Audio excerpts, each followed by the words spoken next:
Muy buenos días, senadora Malú, muchas gracias por atender nuestra llamada.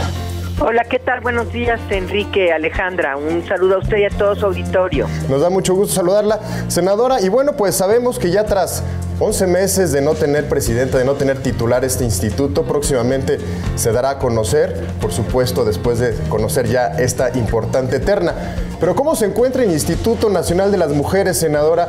¿Cómo lo recibe la nueva administración? Bueno, yo creo que la nueva titular seguramente presentará a ustedes todo un diagnóstico. El Instituto Nacional de las Mujeres es una lucha conjunta que hemos dado todas las mujeres en el país. Es nuestro instituto, nos ha costado trabajo desde el 2001 que se instituyó como tal.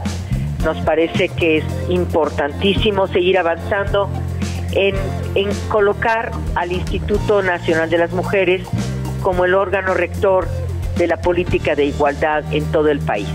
Es decir, que todas las acciones que se definan en el país, los planes, los programas, las políticas públicas, el presupuesto, en fin, siempre tengan en la mira eliminar la discriminación, eliminar la desigualdad entre mujeres y hombres en el acceso al ejercicio de los derechos, en el acceso al ejercicio a la salud, en el acceso al ejercicio de los derechos económicos, a la justicia, a la educación, al ejercicio pleno de los derechos humanos, por supuesto, a una vida libre de violencias y toda una serie de acciones que tienen que eliminar la discriminación, eliminar la desigualdad y brindar igualdad de oportunidades a mujeres, a niñas de todo el país.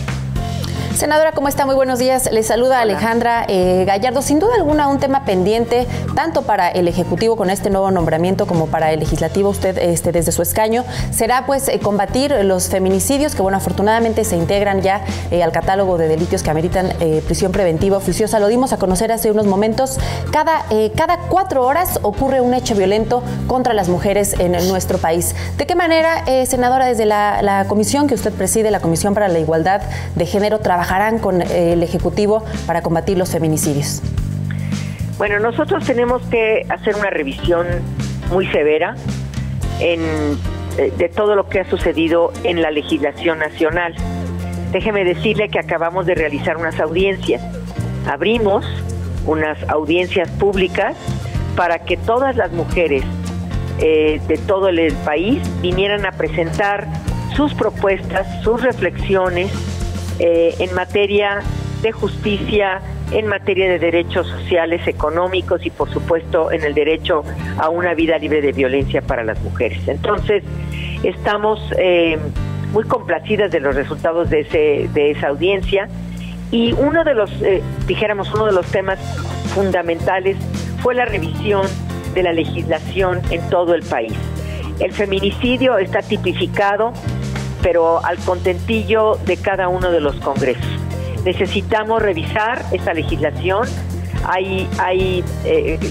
La definición oficial quedó de esta manera: comete el delito de feminicidio quien atenta contra la vida de una mujer en razones de género.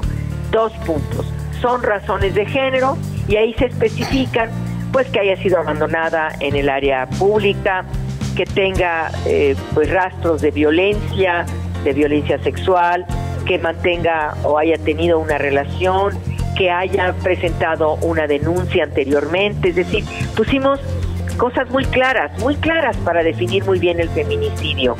E incluso en la Ciudad de México se investigaba cualquier asesinato de mujer desde la óptica del feminicidio y luego ir descartando la posibilidad de que así lo fuera y que quedara únicamente como un homicidio.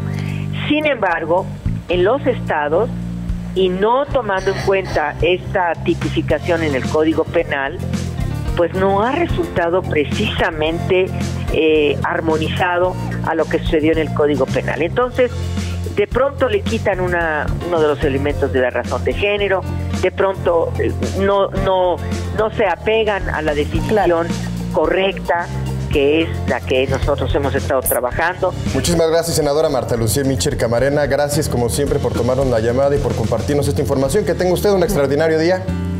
Igualmente, un saludo a ustedes y a todo su auditorio, Enrique y Alejandra. Muchas gracias.